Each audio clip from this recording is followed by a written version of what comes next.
Right, now a little bunny. Here's a little bunny with ears so funny. And here's a little hole in the ground. When a little noise she hears, she pricks up her ears and she leaps into the hole in the ground.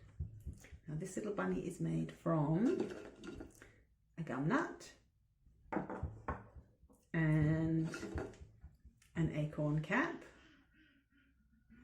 and some felt to make the little ears and a little bit of white fleece to make the tail.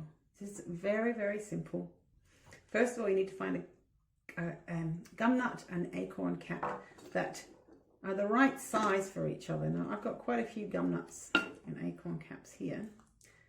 Let me see. I might just go for a little tiny gum nut and an acorn cap that just slides over the top like that. And that's going to be the nose. Now I don't need such a big tail, so I can break that off. Just like this.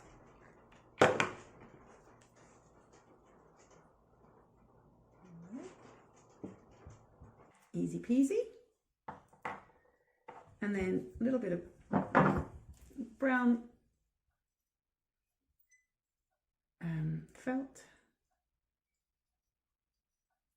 Just cut two little ear shapes like that. One,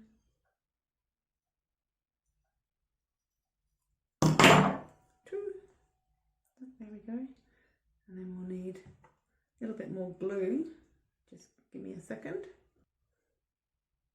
There we go. So I've glued on two little ears just like that. And then the last thing of all is to make a little ball with the fleece. Just basically rolling it up in your fingers into a little ball. And again, with some glue. These are things that are probably, rather than children making them, they'll be quite frustrating for children and you probably end up doing most of it yourself.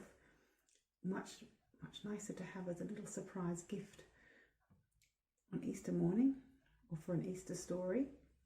So a little dab of glue just on its bottom there for the tail.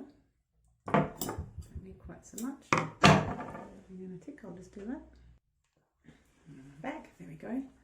Little fluffy tail.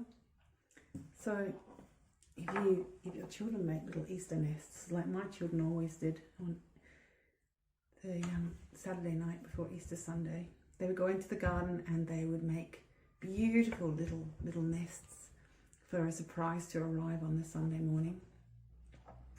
And I would make little rabbits like this who would hop into the nests and they would find their little presents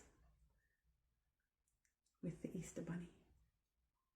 So I hope you can find some gum nuts. If you can't find gum nuts or acorns, you could be a bit creative. Think about what other things you might be able to use. You could even, if you've got large sheerick seeds, you could wrap a sheerick seed like this and you could use it as your little bunny with a tail and ears as well. I know that not everybody has the right kind of trees around about them. And I was lucky enough to have spent some time in the Botanic Gardens another time of the year and have quite a few supplies like these. Anyway, I'm going to put together a special Easter story and there will be 3 little bunnies in that Easter story and several eggs. And I'll have that ready for you really soon.